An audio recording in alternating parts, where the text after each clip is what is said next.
everybody, it's your man James, Business One Treasures, back again with some more video action for you. A merry season to you all. I hope you're all having a little good time here in the hustle and bustle of the holiday season that we find ourselves in. And today is once again another jaunt into the past as we find out why it's great. And for those of you who don't know what Why It's Great is, Why It's Great is where I take a comic from the past that I've read and enjoyed, and I tell you why I think it's so awesome and why you yourself should go and check it out for your very own. But before we get into today's pick, I want to thank you all for joining me today and say if you like what you see here, please drop a like down there on the video to help out the algorithms. Always appreciate it.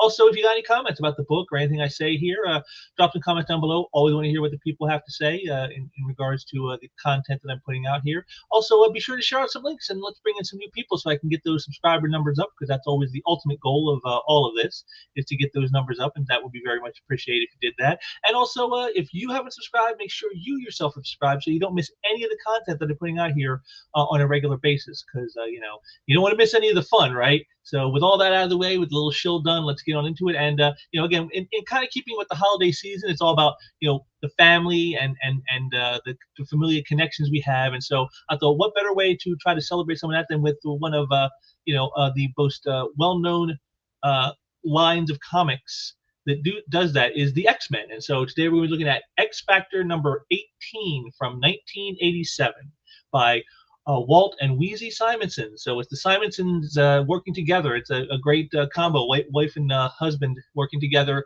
on the comic. This was a great period, I think, for the series when they were working together on it. And you know, this issue is just, you know, going to be exemplary of why they were such a great team. So let's get on into our book here and bring up some images. So we'll do is get me off the screen here, and then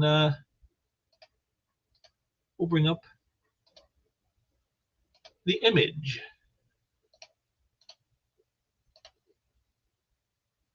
And here we are, X Factor number 18. I mean, just a very great, like a very impactful cover right here off the jump street. I love this. You know, you got Jean Grey, you know, using her telekinetic powers, you know, blocking Cyclops' blast, you know, debris flying everywhere, and of course the energy image of the Phoenix, which you know, again, is going to play a very big role in this story.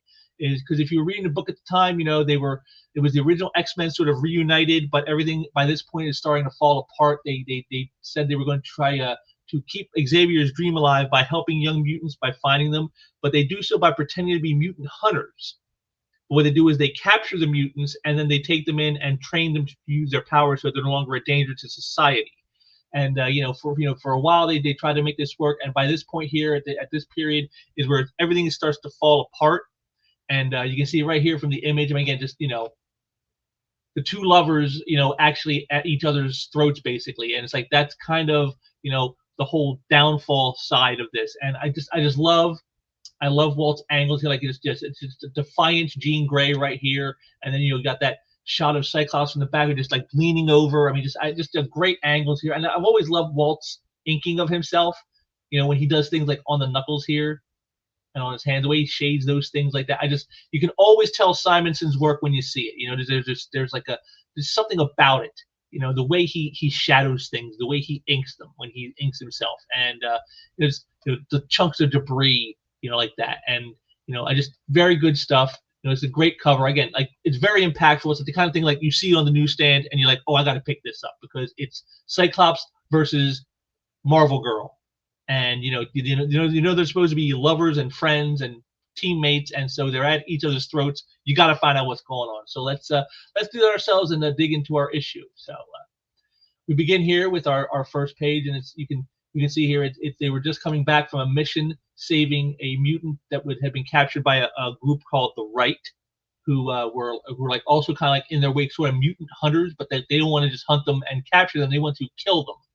And they saved this mutant right here, who would later be known as Richter to all of you who got into X-Force and other X-Men books later in the series. But you see here that they're just getting back from their mission saving Richter, and the other members, you know, of the kids who they've saved, or you know, come out, you know, trying to tell them how great it was, and you know how everything is, you know, wondering what's going on and trying to get caught up. Is that, you know, is there's Richter? Is he hurt? Can we help him?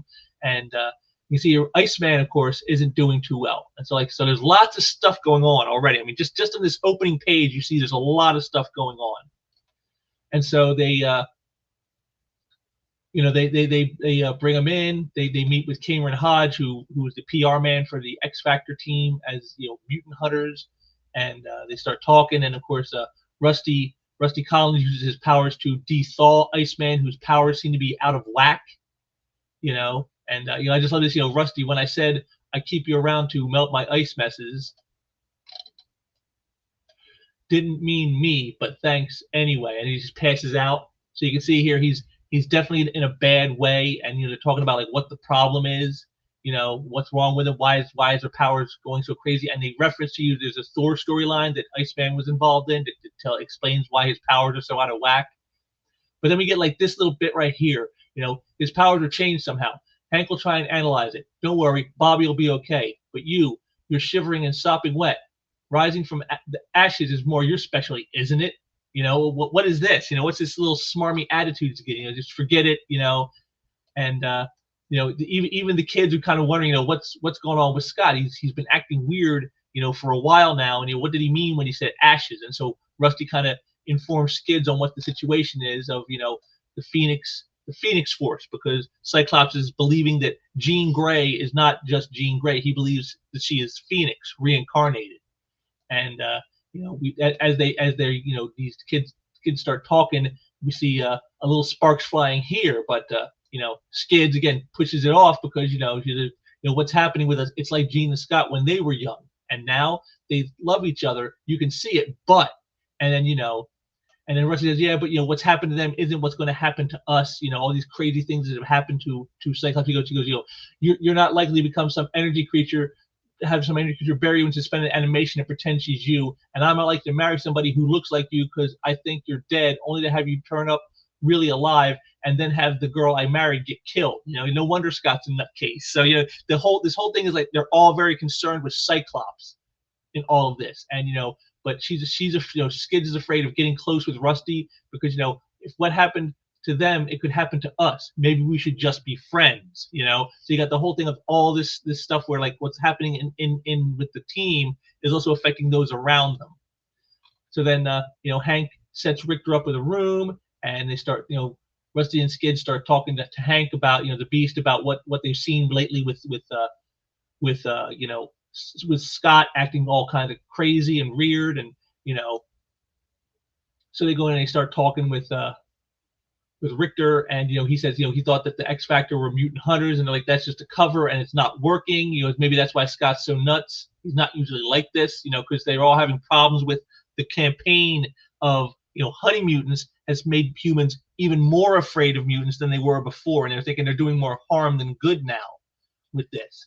So the next day, he starts doing some training with Rusty. He got Cyclops here trying to help him, control his powers, and he goes, you've come a long way, but my old teacher, Professor Xavier, used to say that mastering your powers wasn't enough. You had to learn to think, to use them responsibly. And then he starts asking him, about responsibility, saying, he has these feelings for Skids, and maybe we like each other too much, but since you and Jean had a kind of relationship back in the day when you were kids training under Professor Xavier, what do you think looking back? How would you find that? And he goes, we were being trained for combat.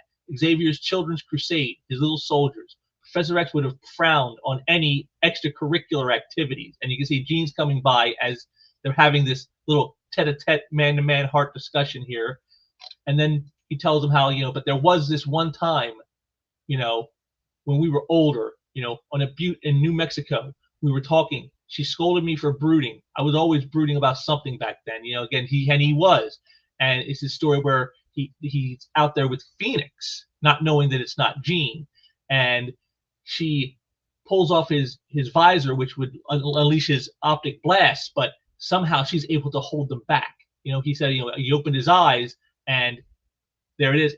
His power was under control by her, but again, he thought it was Jean, and it's actually Phoenix. And you can see this really hurts Jean. He goes, and that world was someplace wonderful. He goes, gosh, I didn't know Jean telekinetics were strong enough to stop your eye blast. He goes, they're not. Phoenix was strong. Phoenix did it. Jean, I thought she was, and that's when she runs off because she feels the pain. She's feeling like she's being compared to Phoenix, and that he wants her to be Phoenix, even though that's not who she is. It's all this great character interaction. You can see. I mean, just look at the expression here that he puts on her face. I mean, you can feel her pain. You can feel the sadness and the utter sense of like rejection she's feeling, that she isn't good enough, that he wants something that she can never be. And then we see Cameron Hodge, who's been watching this, and he's like, I got them right where I want them, and so he's plotting to finally drive the final wedge in, and he goes, another session at the computer to access the holography, a short civil interview with Scott concerning my advertising policies, and he will be seeing things my way. So like this has all been a plot by Hodge driving this wedge between Scott and Jean, and it's finally coming to fruition. So he has his meeting with Scott. They start talking about the policies, of the mutant hunting campaign, while the Beast is training with Richter, trying to help him to control his powers. He says, trying to adjust my balance, vibrate me off without shaking the whole room. And while he's talking with Hodge, Hodge sort of like lays in with all this stuff, saying he thinks that the premise of what they're doing has been working, and if it ain't broke, don't fix it. He goes and he goes, but Scott doesn't agree, and he goes, it's nonsense. And he goes, we always have to deal with the feelings, out in the open where we can deal with them. That's better to have the humans hate us out in the open than in secret. He goes, it's your wife's death, and it's like, what's this got to do with anything? He goes, it's left you a little irrational, a little hasty, and Jean looks so much like her. Must be a constant reminder. Remarkable, isn't it, that you should find 3 women in your life with such an uncanny resemblance? But then the Phoenix wasn't exactly a woman, was she? And you can see as he's talking with Scott about his personal life, you can see Richter's reaction. His powers are starting to go haywire. He's starting to get, lose control. You can see right here, he's even having to go, hey, Richter, what the heck are you doing, And then, he drops him. He's like, he's apologizing to him, and he goes, don't worry about it. I did tell you to knock me off balance. And you can see here, Todd just keeps pushing on the pressure. To be loved by a creature with power beyond life and death, destroyed herself in the end, didn't she, Scott? Then Maddie appeared. Odd how these redheads seem to exist serially. Jean, Phoenix, Maddie, Jean. And he goes, what do you know about it? He goes, why, it's all in the computer, Scott. Everything about all of us is in the computers. That's how I learned all this. So Richter runs off because he's afraid of his powers, and then the others come by, and they start talking with Iceman about looking for Boom Boom, who has run away. And if you know anything about the story, she was actually she had run off with a group called the Fallen Angels, and there was a miniseries at the time that had that in there, and that's where is. But none of these people know where she is. Iceman shows a little animosity towards Cameron Hodge. He goes, Bobby, you're ill. He goes, yeah, I'm sick of Cameron Hodge and his anti-mutant advertising mania. We're going to find Boom Boom as mutants, not mutant hunters. Cameron Hodge can go sit on attack. So you can see, again, the strife inside the group is like at a fever pitch here. They recently, Angel had died just recently, and now you got, Bobby having it out with Hodge, Jean and Scott having issues. It's like everything is sort of falling apart. The plan of using mutant hunting as a cover has kind of backfired. Is that the humans now are more fearful of mutants than they ever were before, and they're wondering, what are we doing? It's kind of like a whole thing of, it's all coming to a head. And then Scott decides to look in on Richter and find out why he's so frightened. And he goes, and why he lost control of his powers. Why did you lose control? And he goes, Bull, you didn't mind me watching. You seeing Hodge gave you the shakes. And he goes, it ain't looking at him, it's his voice, cold, like the voice of their leader. And he goes, whose leader? The right, the guys who tortured me. See, again, now you're starting to see what's going on here. Hodge is playing both ends against the middle. He's here trying to undermine the team, while he's also secretly working with the right against mutants. So you can see it's like he's like playing both ends against the middle. And then Jean shows up and thinks Scott is to blame for this, starts chastising him because of course she's already angry at him. And then he just sort of lets off, what right do you have to question me about anything? And then some of the others show up. Leech, the power dampener, shows up and stops Richter's powers. So Jean tells him, Richter, can you just watch the kids for a minute? I'll be right back. I have something I need to do. She goes, as for you, Scott Summers, I've had it with your moods and insinuations. We were okay, even happy, almost friends again, and then something happened. Whatever it was, I'm going to find you and have it out with you once and for all. So here it is. It's coming. We're reaching the climax, folks. The climax is coming. So Scott decides that, it's Hodge who's made everything go sour. This anti-mutiny campaign idea is backfiring on us. Warren is dead, but I trusted this guy because Warren did. And, I got to find out about Hodge. So when he goes to try to find out about Hodge, but what happens is, look at this. Phoenix shows up. And Scott at first thinks this is all just some kind of like dream. Say we keep back. Don't you understand? I love you. And love is the most love for the most part illusion. Haven't you found it to be so? And and he's just thinking he's I'm going mad. I'm losing my mind. Why are you doing this to me? Why do you hate me? And he's kind of on the edge mentally with all of this stuff. His whole personal life is in turmoil. So he the Phoenix here tells him that he couldn't save any of the people he cared about, and yet Jean is back. The biggest illusion of all is that you could love us. And then Jean shows up and he sees her and he just yells out, Phoenix. And she's like, no, I'm not. Well, why would you believe it's just me? But you just told me who you are. Do you think I'm stupid? You let me believe I killed you. 3 times I've let you die, and each time you return to haunt me. Why? Don't you know I love you? Scott, I never died. You never killed anyone. He's kind of losing it, and she just lets out. And this is where things really start to hit the fan here. And again, I love this shot right here. Just the gripping of her, shaking her as he's shaking himself because he's so shaken with rage and animosities. And it's all erupting right here. And it's just, this is the conflict. This is just like the internal conflicts within the people themselves. And what's the matter, Scott? Can't you stand plain ordinary Jean? And then Skids shows up, and I just love this. Skids, get out. And so she takes off trying to think, well, who can I go to get help from on this? Bobby and Hank are out looking for Boom Boom, and Hodge is worthless. What can I do to stop them from killing each other? What can I do? So while she runs off, the real fight begins. He goes, I want you, Jean. I love you just as you are. We'll forget about Phoenix. Phoenix destroys, even as he's shooting at her. His actions don't coincide with what he's saying. It's almost like it's like almost 2 different mindsets at once. It shows you how out of balance he is mentally at this moment.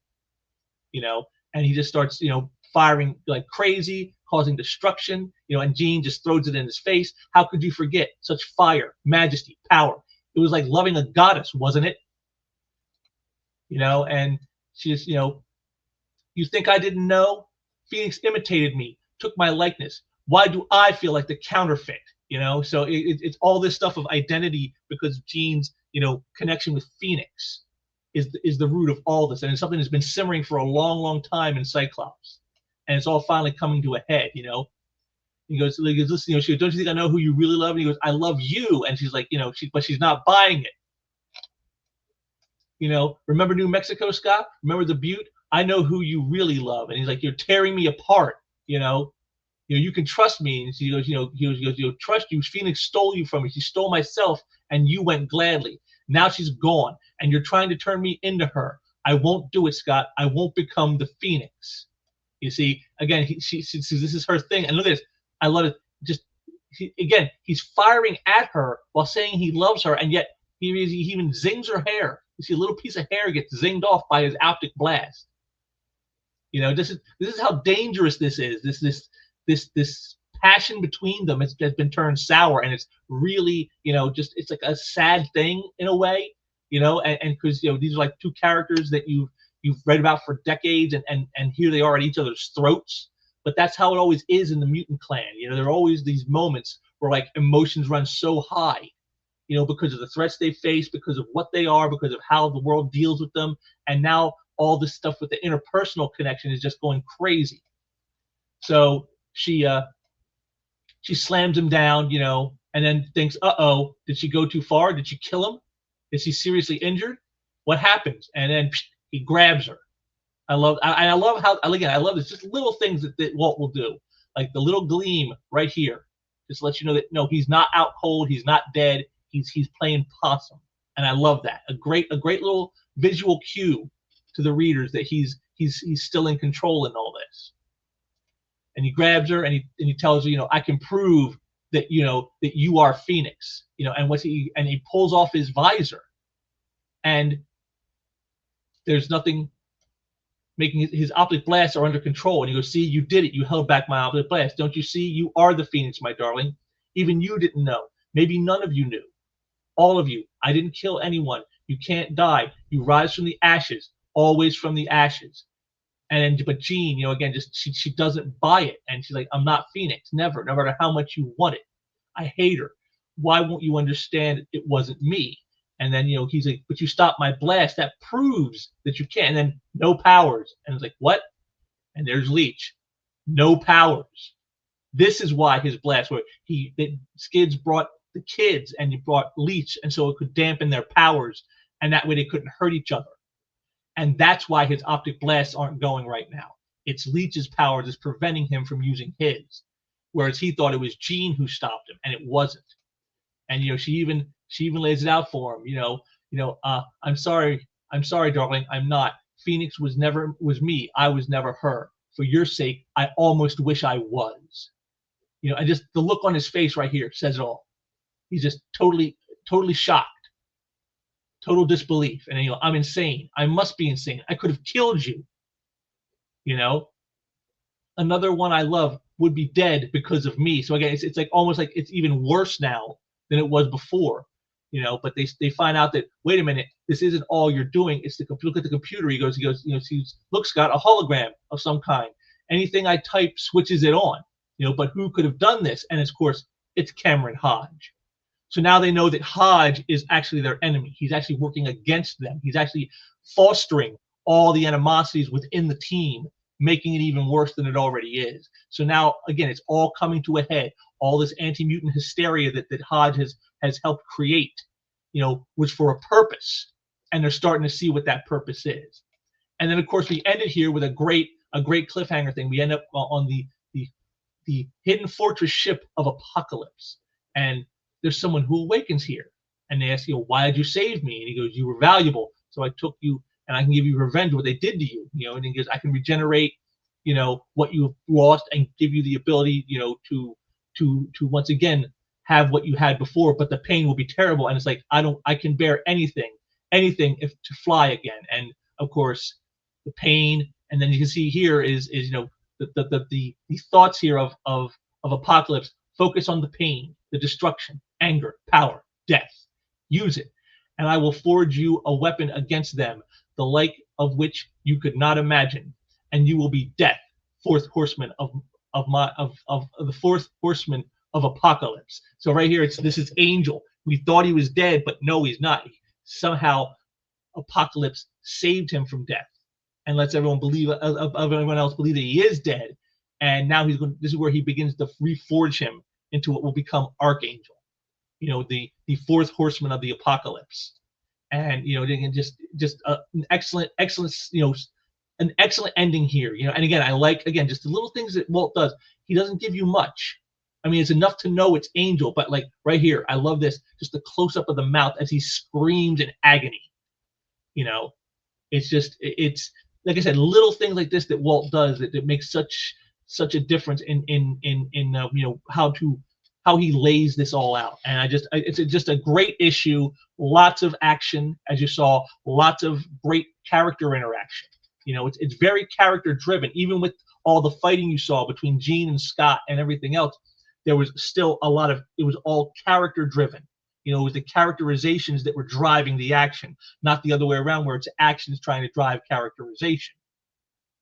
And that's something that was always, the big stock in trade with the mutant titles, was how they kind of focused on the characterizations of the characters and their interactions and how that leads to action, rather than so much of how action can lead to characterization. It's just one of those small things. Again, Weezy Simonson plays up the soap opera aspect so good in all of this. Like I said, this page right here is like this is like the best page I think in the entire issue. Because it's when he thinks he has all the answers, and then he finds out, no, you don't. Everything you thought you knew was wrong.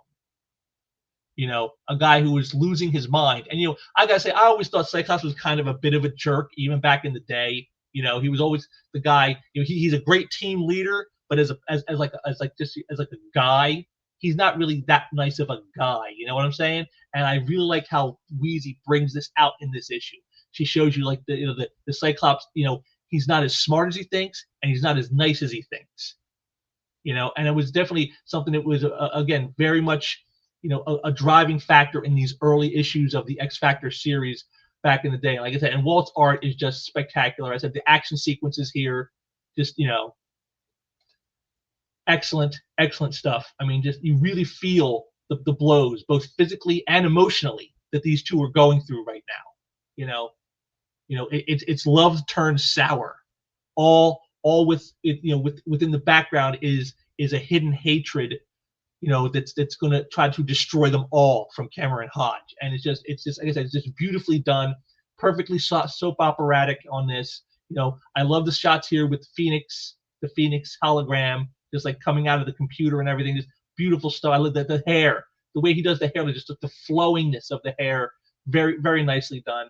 Like I said, Walt Simonson is one of the best artists of this era, bar none. You'd be hard pressed to find someone who's got such great grasp of the fundamentals in comics. I mean, like look at this here with the Beast, getting swung around by Richter's power.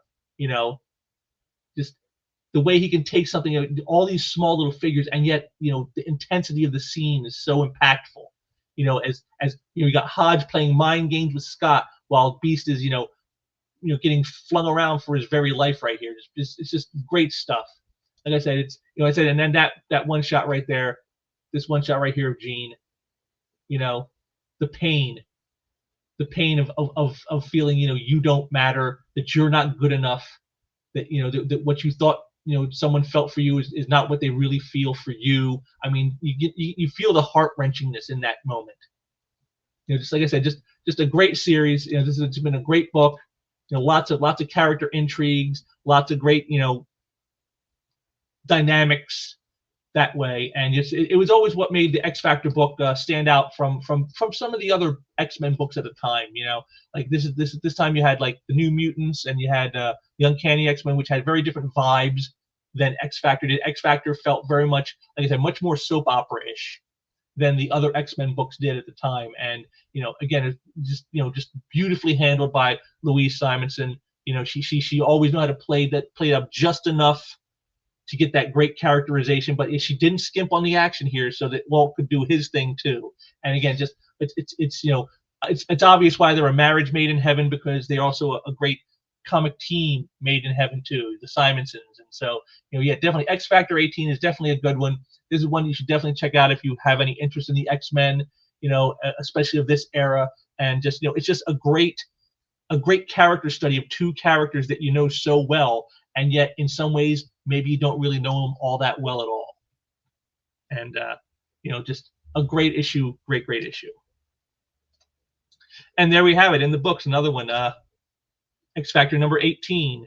Another one in the books there. Hope you guys are checking that out. Helped kill some time here in your holiday hustle and bustle. But I thank you all for joining me today. I'll be back soon with some more stuff. Also, just want to remind you, please, if you have any comments about the issue here or anything I said, drop the comments there. What do you think about the Simonson and Simonson team? Are they like a team supreme, or am I overblowing it? Do you think that the animosities there you saw with Scott and Jean were something that were legit, or is it just just empty melodrama? Let me know what you guys think down below, because I want to hear what you got to say. And also, again, be sure to subscribe and like the video if you can. I always appreciate those things. And I'll be back soon with some more stuff, because even though it's the holiday season, I can't rest on my laurels. So I will be back soon, and I will have something more for you. And until next time, take care.